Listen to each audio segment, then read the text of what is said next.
पौड़ी गढ़वाल सांसद अनिल बलूनी सोनप्रयाग पहुंचे और केदार घाटी में चल रहे रेस्क्यू ऑपरेशन और साथ ही आपदा से हुए नुकसान का जायजा लिया। इस दौरान अनिल बलूनी ने अधिकारियों से रेस्क्यू ऑपरेशन की पूरी अपडेट ली। बीजेपी सांसद ने इस दौरान आवश्यक दिशा निर्देश भी जारी किए।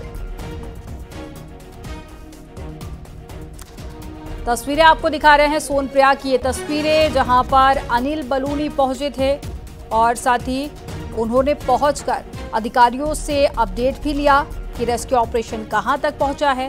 इसके अलावा प्रधानमंत्री नरेंद्र मोदी हो या फिर सीएम पुष्कर सिंह धामी हो, सभी नजर बनाए हुए हैं और साथ ही उन्होंने केंद्र सरकार की तरफ से पूरी मदद देने का आश्वासन भी दिया।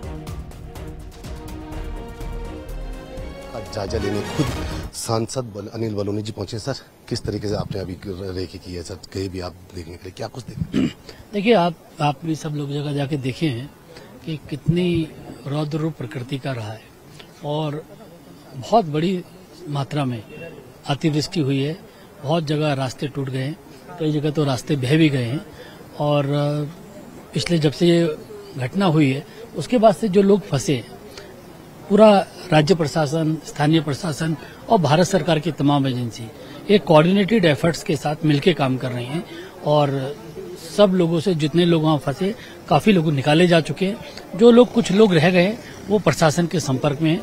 उनको खाद्य सामग्री की आपूर्ति की जा रही है, उनको जो मेडिकल फैसिलिटी दी जा रही है, सारी चीजें की जा रही है। अभी हमारा फोकस है कि जितने लोग फंसे हैं, उन जो बचे हुए वहां पर हैं, उन सबको भी निकाल लें हम लोग। और उसके बाद जो मार्ग टूटे हैं, जो मार्ग बह गए हैं, जल्दी से उन लोग को मार्ग को बनाने की बात करने के लिए कर रहे हैं। नेशनल हाईवे के अधिकारियों से मेरी बात हुई है, भारत सरकार से भी जो मदद चाहिए वो सब लोग करने वाले हैं।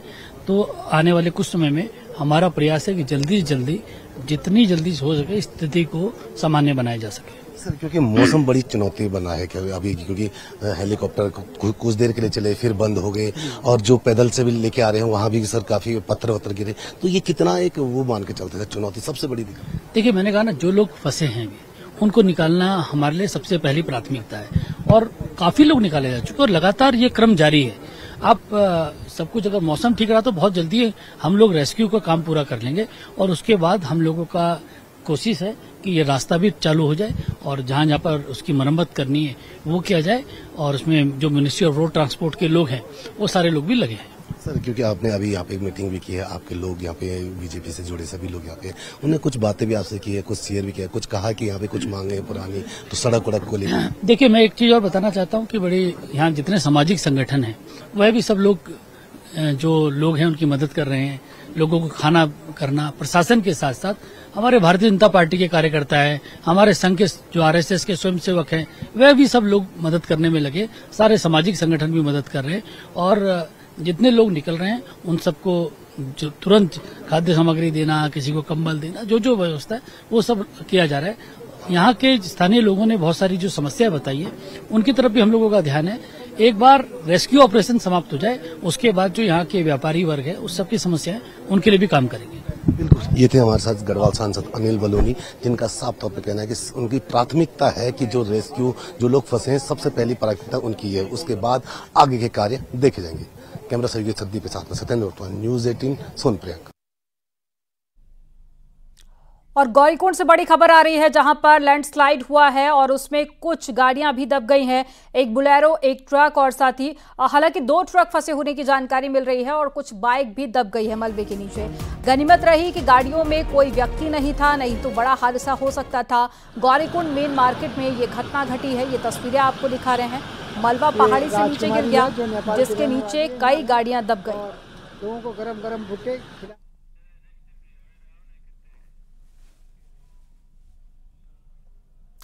खबर चमोली से है जहां पर पागल नाला गुलाब कोटी में कल देर रात तेज बारिश के बाद में पहाड़ी में मलबा आने से हाईवे बंद हो गया और दोनों जगह पर सड़क से मलबा हटाने का काम जारी है।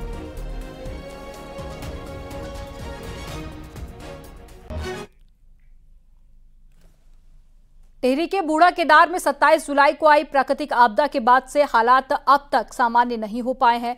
आपदा प्रभावित टोली और साथ ही तिनगढ़ गांव के ग्रामीण इंटर कॉलेज में रह रहे हैं, तो वहीं आपदा के बाद में गांव को जोड़ने वाली सभी सड़कें तबाह हो गई हैं, जिसकी वजह से गांव वालों को दिक्कतों का सामना करना पड़ रहा है और जरूरी सामान की किल्लत भी अब होने लगी है। हालांकि प्रशासन का कहना है कि एसडीआरएफ और आपदा राहत की टीम जरूरी सामान भेज रही है और जल्द ही सड़कों को ठीक कर लिया जाएगा।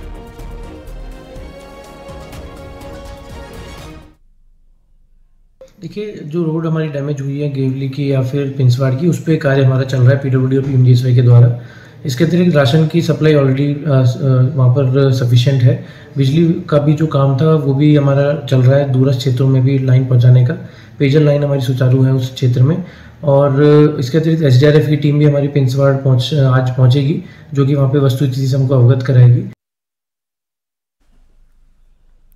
बुधवार रात को आई भारी बारिश और साथ ही जगह जगह पर हुए लैंडस्लाइड के बाद में केदारनाथ घाटी में फंसे यात्रियों को निकालने के लिए एसडीआरएफ पिछले 3 दिनों से लगातार जुटी हुई है। केदारनाथ धाम की यात्रा फिलहाल रुकी हुई है और इसी बीच पूर्व मंत्री और साथ ही पूर्व बीजेपी अध्यक्ष मदन कौशिक की एक फोटो ने राजनीतिक तापमान बढ़ा दिया है।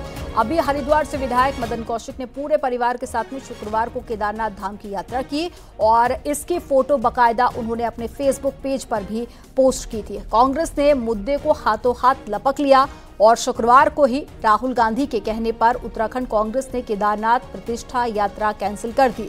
यात्रा में शामिल रहे कांग्रेस के पूर्व अध्यक्ष गणेश गोदियाल ने मदन कौशिक पर बड़ा हमला किया है। गोदियाल का कहना है कि जब पूरी केदार घाटी आपदा से ग्रस्त है और वहां पर बड़ा रेस्क्यू ऑपरेशन चल रहा है, तमाम हेलीकॉप्टर रेस्क्यू ऑपरेशन में लगे हुए हैं, अब ऐसे में केदारनाथ से आई मदन कौशिक की फोटो सिस्टम को ठेंगा दिखा रही है।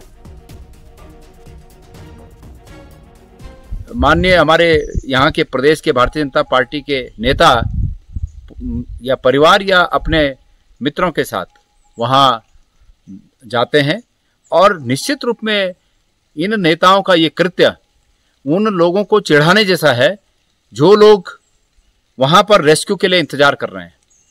केदारनाथ में वैसे ही बहुत कम समय मिलता है रेस्क्यू करने का, क्योंकि 10-11 बजे के बाद वहाँ मौसम पैक होने लगता है, बादल आने लगते हैं और इससे कम से कम समय मिलता है। ऐसे में सरकार को ये बताना चाहिए कि जहाँ एक और वो हमारे नेताओं को, जैसे मैंने ये टिकट भी आप लोगों से साझा किया है, हमें मना कर रही है कि वहाँ नहीं जा सकते आप लोग, और अपने नेताओं के लिए खुली छूट सरकार ने दे रखी है। उत्तराखंड में स्टेट इमरजेंसी सेंटर की तरफ से रोजाना धाम में जाने वालों का आंकड़ा जारी किया जाता है। खास बात तो यह है कि 2 अगस्त की रिपोर्ट के मुताबिक शुक्रवार को किसी ने भी धाम में दर्शन नहीं किए, जबकि पूर्व मंत्री मदन कौशिक की पोस्ट में लिखा है कि श्रावण मास की शिवरात्रि पर दर्शन किए। श्रावण मास की शिवरात्रि भी शुक्रवार को थी, तो सवाल है कि पूर्व मंत्री मदन कौशिक के दर्शन का क्या शासन प्रशासन को पता नहीं है चला, और पता चला तो फिर दर्शन करने वालों की संख्या 0 कैसे हो सकती है।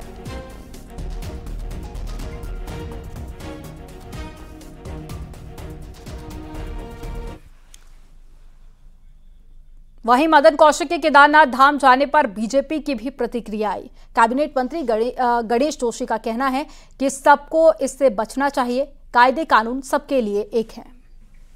सबके लिए अलग अलग। देखिए, सबको उससे बचना चाहिए, कायदे कानून सबके लिए बराबर हैं। हम यात्रियों को रोक रहे हैं, किन परिस्थितियों में गए हैं, भविष्य में ऐसा नहीं होना चाहिए, इसकी पुनरावृत्ति नहीं होनी चाहिए। वहीं मदन कौशिक की हेली से केदार जाने के मामले में बीजेपी ने अपना पल्ला झाड़ दिया। बीजेपी के टॉप टू बॉटम सभी नेताओं का कहना है कि उन्हें मामले की कोई भी जानकारी नहीं है।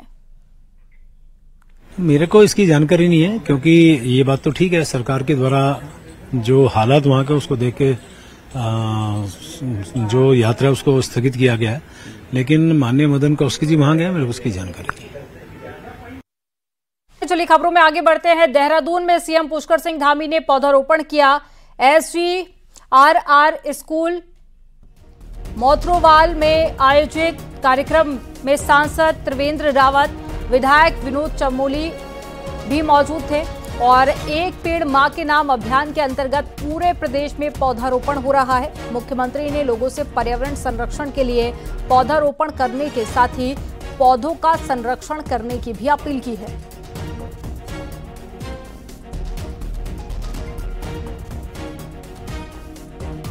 तस्वीरें आपको दिखा रहे हैं। प्रधानमंत्री नरेंद्र मोदी की तरफ से इस अभियान की शुरुआत की थी, एक पेड़ मां के नाम, जिसके बाद में तमाम राज्यों में देखा गया, इस अभियान को बढ़ावा दिया गया और साथ ही लगातार बीजेपी के तमाम नेता जनता से भी पेड़ लगाने और साथ ही पौधों के संरक्षण की अपील कर रहे हैं। तो ये तस्वीरें हम आपको देहरादून से दिखा रहे हैं, जहां उत्तराखंड के मुख्यमंत्री पुष्कर सिंह धामी पौधारोपण करने के लिए पहुंचे। उनके साथ में त्रिवेंद्र रावत ने भी पौधारोपण किया और साथ ही लोगों से पर्यावरण संरक्षण की अपील भी की।